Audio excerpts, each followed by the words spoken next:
Hello everyone and welcome back to TowerGate. It is TowerGate day number 537, 537, September the 2nd, 2018, Sunday. Thank you so much for tuning in on this late weekend edition. A lot to get to today, so let's not waste any time. Well, we have more evidence that the Trump Tower meeting was a setup, if we needed any. My goodness. Edward Lieberman, a name that we have talked about many times, but there's a little more information we now have. So Edward Lieberman, who you of course all know is a Clinton insider. His wife was Evelyn Lieberman, who was the Right Reverend Clinton's chief of staff. She also served in Bill Clinton's administration. It appears that Mr. Lieberman communicated with several of the Russians that were in the Trump Tower meeting. And he even had dinner with Glenn Simpson, Veselnitskaya, and Akhmechan on the night of the Trump Tower meeting. There are many emails between Lieberman and Akhmechan and Glenn Simpson between the time period of May the 13th and May the 20th of 2016, ending just 20 days before the Trump Tower meeting. Then we have our good friend Anatoly Samachornov, who of course was the interpreter. He was an interpreter for Obama and John Kerry as well.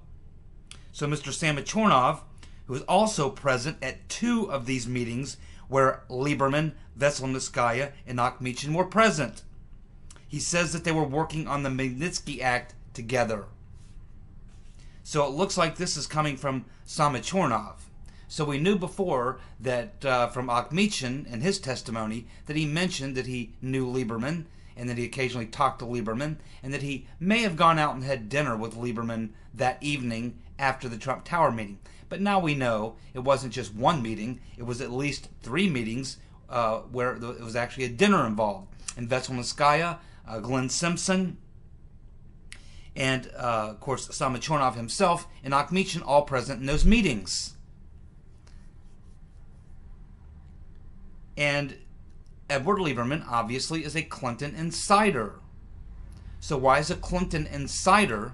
And keep in mind, I believe Mr. Lieberman also worked for a law firm where I think Madeline Halfbright is one of the partners in that law firm. So it's a cabal, my friends. Mr. Lieberman is part of the Clinton cabal, the insiders, just like his wife. So we have more evidence of all these individuals who were in the Trump Tower meeting are connected to either Confusion GPS, the Rotten Reverend Clinton, and neocons and neoliberals in the deep state. Part of the cabal. So this should not surprise us. But I believe that this information is now coming from Samachornov. The previous information we had was the testimony of Akhmechan. So now he's essentially corroborating what Akhmechan says, but he's going into a little bit more detail. Because Akhmechan was kind of, he admitted to some of these things, but, you know, just the way that he answered the questions made it sound like, well, yeah, I mean, I know some of these people. I've known the Clintons for years, and yeah, I know this guy, and oh yeah, I may have had met with Mr. Lieberman. I can't remember what we may have talked about on that evening of the Trump Tower meeting. You know, so he was kind of playing it like that, but it appears that Mr. Samachornov, of course, who's primarily functions as a translator, obviously for liberal Democrats like Obama and John Kerry and Veselnitskaya. He's obviously connected to Fusion GPS. All these people connected in the same little cabal. So it's just more evidence, and I assume at some point they'll get around to interviewing Mr. Lieberman. They certainly should. So we've been talking a lot now. There's absolutely no doubt now that the FISA court judges were complicit in the crime. Many of you in the comments section have been stating that for a long time. I myself have believed that they were at the very least incompetent or they were fooled. But now it's becoming more clear that they weren't just incompetent or being fooled. They were part of the plot.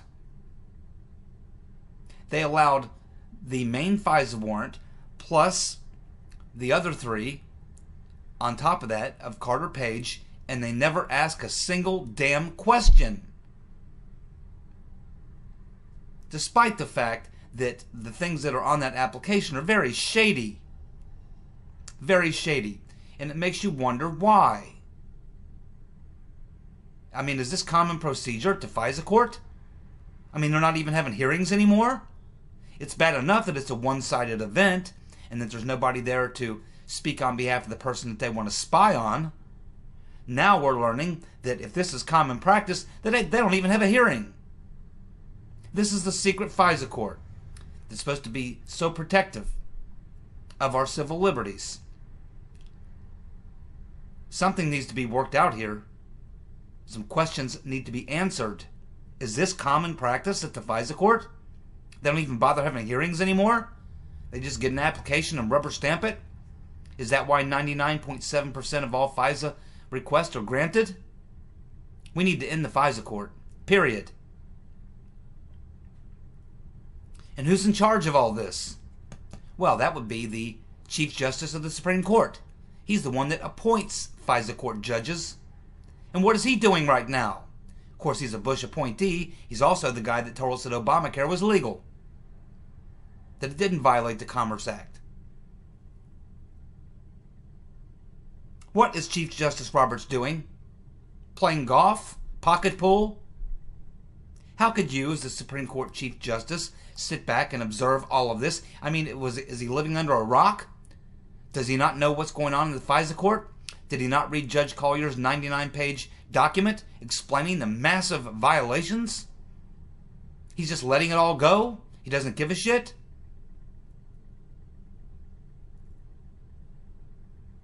The whole damn swamp is corrupt, my friends. John Roberts, Chief Justice, he should be looking at this. He should be sick to his stomach. He should have already ordered Judge Collier to do a complete review. They should have brought in every one of these guys and grilled them. They should be under investigation.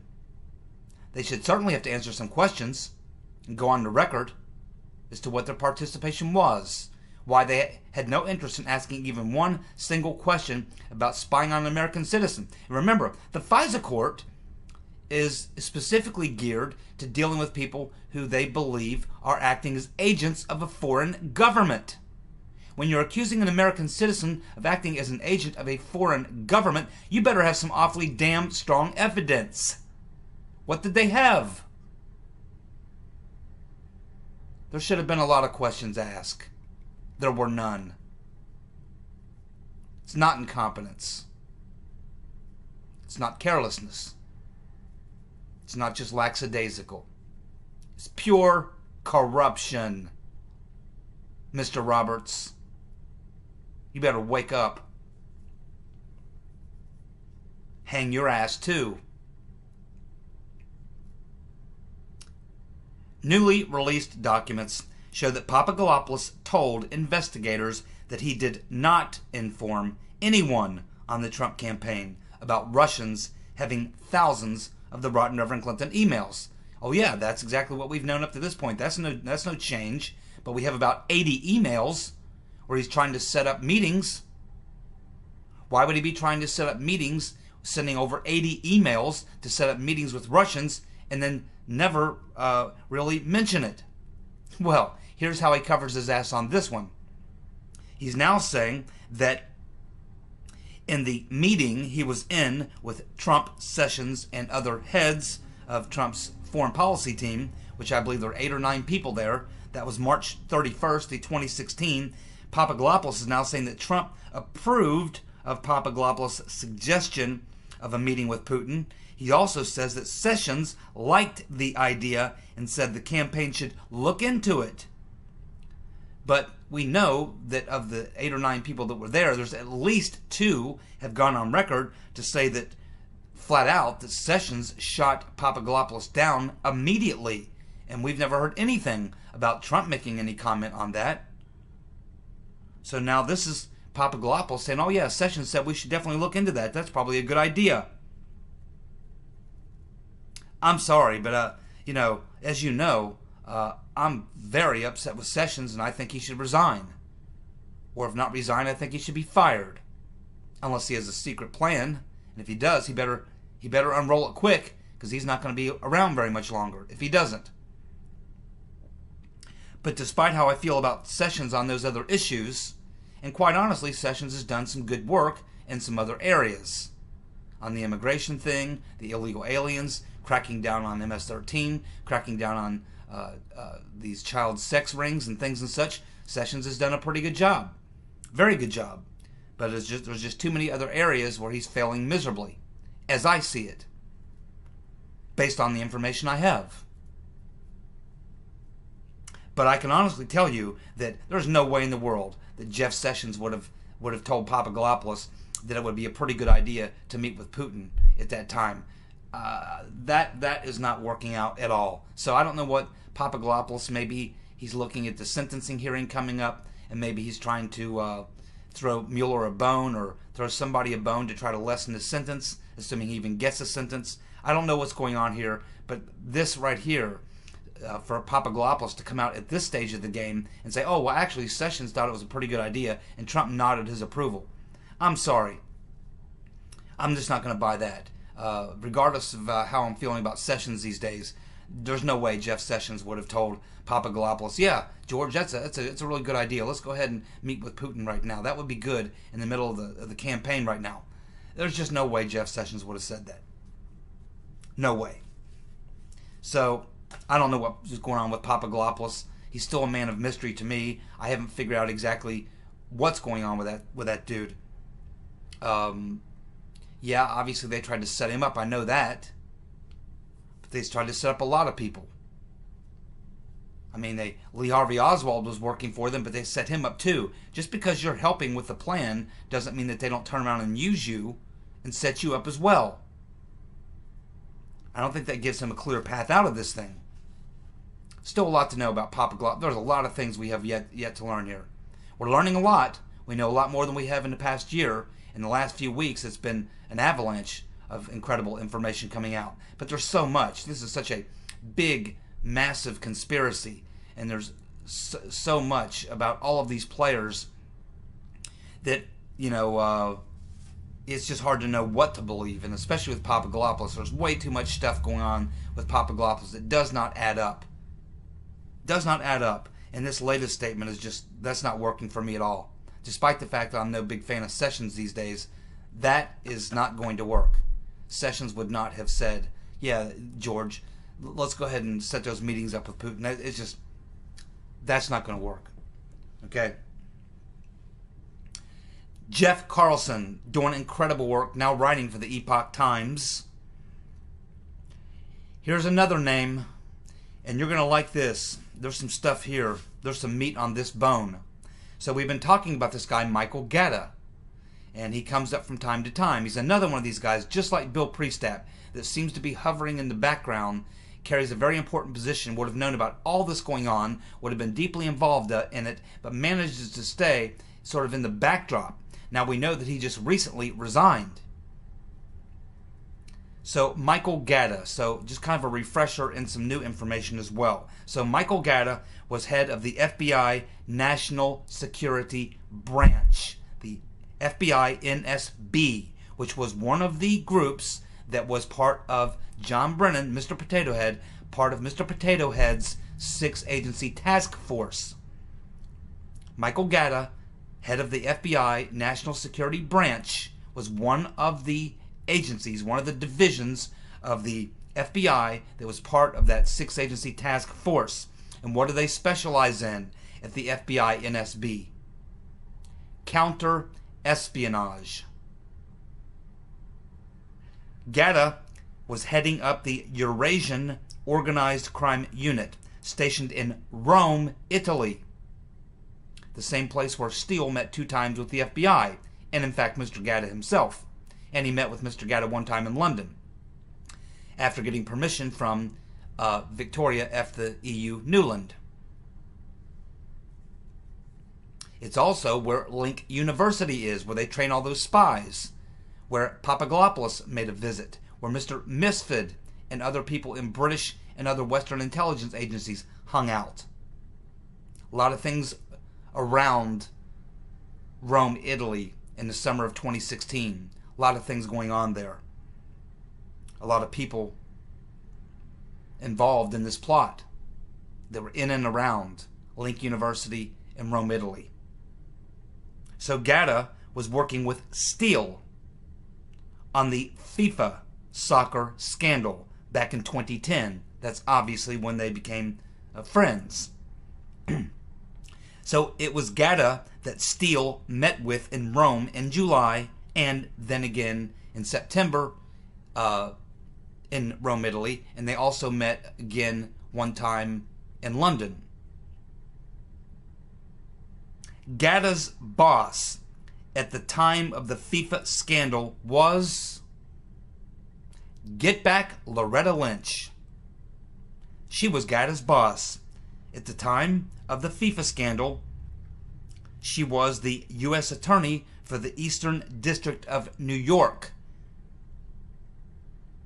The U.S. District Judge in the FIFA case was Raymond Deary. Deary was also the FISA court judge that signed the third renewal FISA warrant on Carter Page, which was also signed off on by Rodenstein. The Cabal. You see what I mean? So you got Guetta, whose agency, the FBI NSB that he heads up, which specializes in counter-espionage, was part of Brennan's secret multi-agency task force, met with Steele because they knew each other from working on the FIFA scandal. Going back to 2010, they met twice. Guetta and Steele met twice in Rome, Italy, once in London. Guetta's boss overseeing them was Loretta Lynch. The judge who did the prosecutions in the FIFA scandal, Mr. Deary, was also the judge who signed the final FISA warrant on Carter Page, along with Rodenstein. Can you get any more incestuous than that?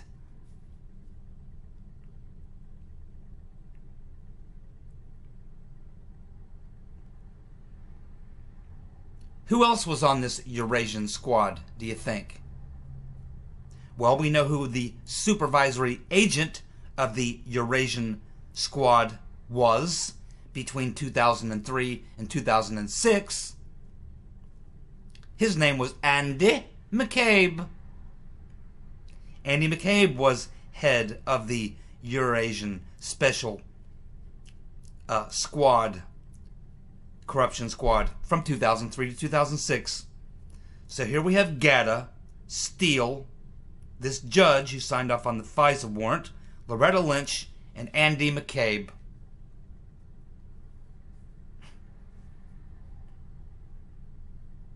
That brings us to John Brennan's Joint Agency Task Force, also known as the Fusion Center, also known as the Multi-Agency Task Force, and the Sixth Agency Task Force. Depending on what journalist or who's talking, Brennan calls it the Fusion Center and the Joint Agency Task Force. Paul Wood refers to it as a multi-agency task force, and the conservative treehouse referring to it as the Sixth Agency Task Force. Whatever you want to call it, we know what it is. Just as recent as this past month, August 2018, John Brennan, Mr. Potato Head, told Rachel Maddow that the Fusion Center was located within the CIA and brought NSA and FBI officers together with the CIA to make sure the dots were connected. The task force, according to Paul Wood, was set up in April of 2016. Now, listen very, very closely to this, especially you, Devon Nunez, who I love. Brennan told Chuck Todd on PMSNBC on February the 4th of 2018. He said, quote, "We, the CIA and the intelligence community, had collected a fair amount of information in the summer of 2016 about what the Russians were doing on multiple fronts, and we wanted to make sure that the FBI had full access to that. Then, listen closely, on May the 23rd of 2017, Brennan testified to the House Intelligence Committee, headed by Devon Nunez. And Brennan said in that hearing, quote, "I was aware of intelligence and information about contacts between Russian officials and U.S. persons that raised concerns in my mind about whether or not these individuals were cooperating with the Russians, either in a witting or unwitting fashion. And it served as the basis for the FBI investigation." Boom. There you go, Devon Nunez. You are looking for the origins of the investigation into Trump and his campaign. And what started it? What evidence or intelligence was used to justify the investigation? John Brennan just told you. And he told you that back on May 23rd of 2017.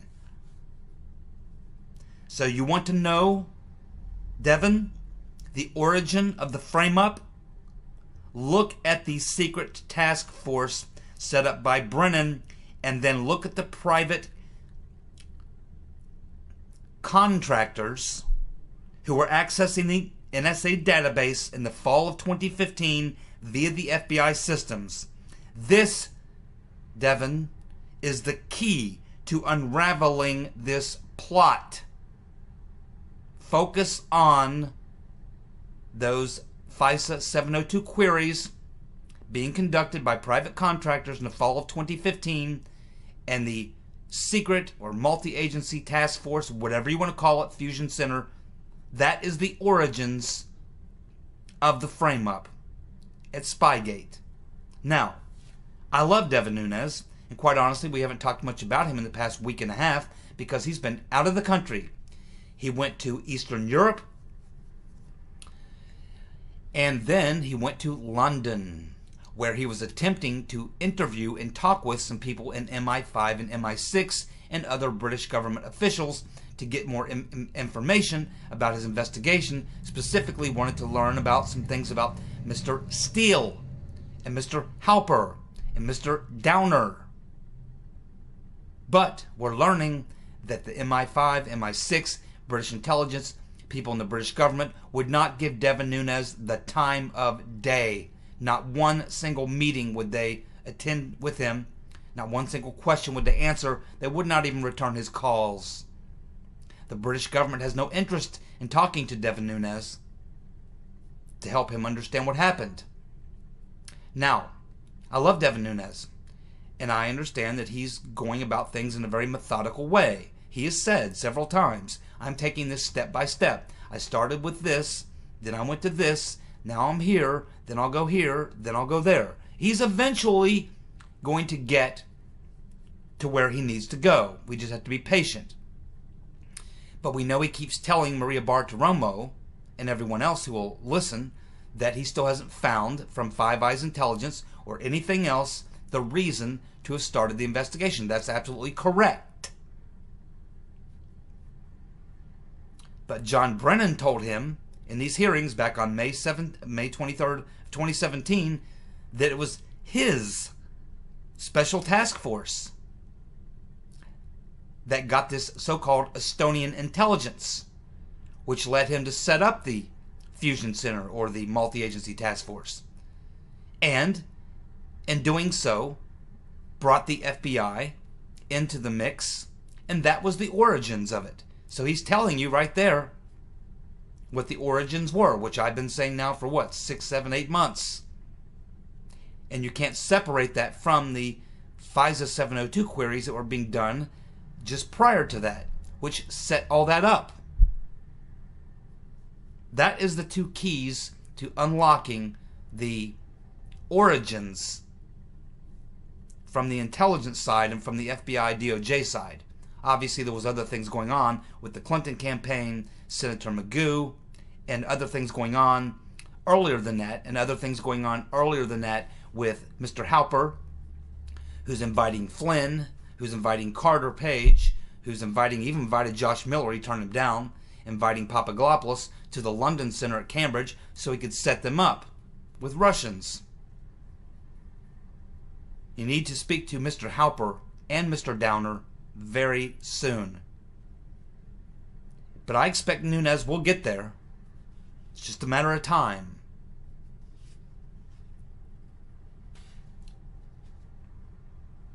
Finally,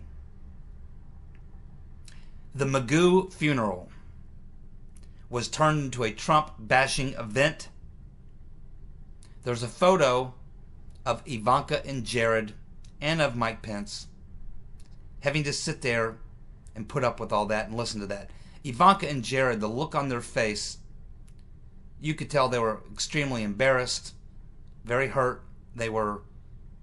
You could just see the intensity on their faces. They were not liking watching, in Ivanka's case, her father, in the case of Jared, watching his father-in-law just being abused at a funeral by the sycophants attending the Magoo funeral, which turned into a Trump-bashing session.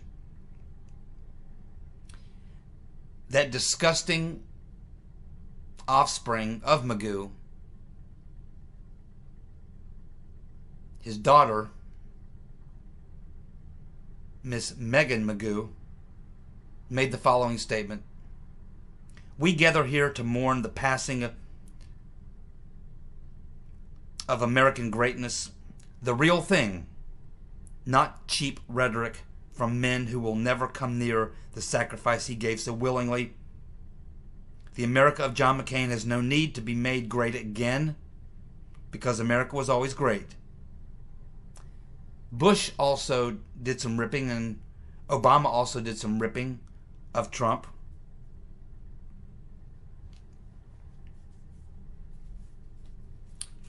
It's not supposed to happen at funerals. It's not where you take your vendettas out on people. But that disgusting filth, the offspring of Senator Magoo, his daughter, Megan Magoo. Let me tell you something, Megan. President Trump has done more for this country in the 2 years that he's been president, less than 2 years, than your father ever did for this country. Your father did nothing but fuck this country every chance he had. He profited off this country as a weapons salesman, as a war promoter.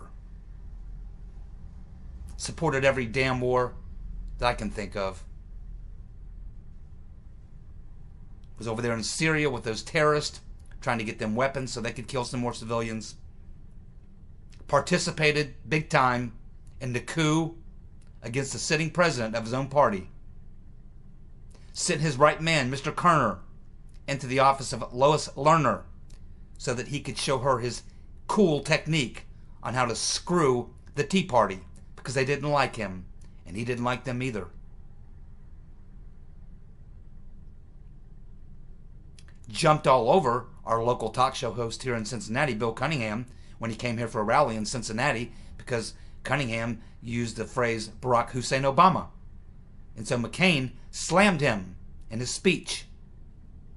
Didn't go over very well with the folks here in Cincy. Trump has created more damn jobs in one day than Senator McCain did in his entire career. In fact, McCain cost us lots of jobs, good jobs. He did a lot of damage to the middle class. A lot of damage to blue-collar workers. He supported all those free trade agreements that Trump is now unraveling. Trump could buy a private island and go live there like a king for the rest of his life and not have to put up with any of this bullshit from you, Meghan McCain, or your father and the rest of your ilk. He doesn't need this shit. He's the one that's truly making the sacrifice. Your father sacrificed nothing. The songbird. I've seen the videos, Megan. Many soldiers were tortured badly, and they never made the videos, Megan.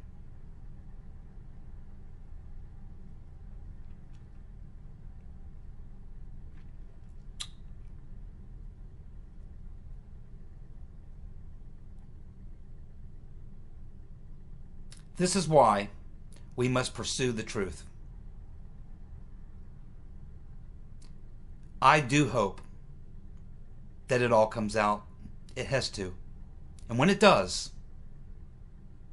the real truth about what Senator Magoo was all about, that will end up in the history books as well. His participation in the coup against the sitting president of his own party.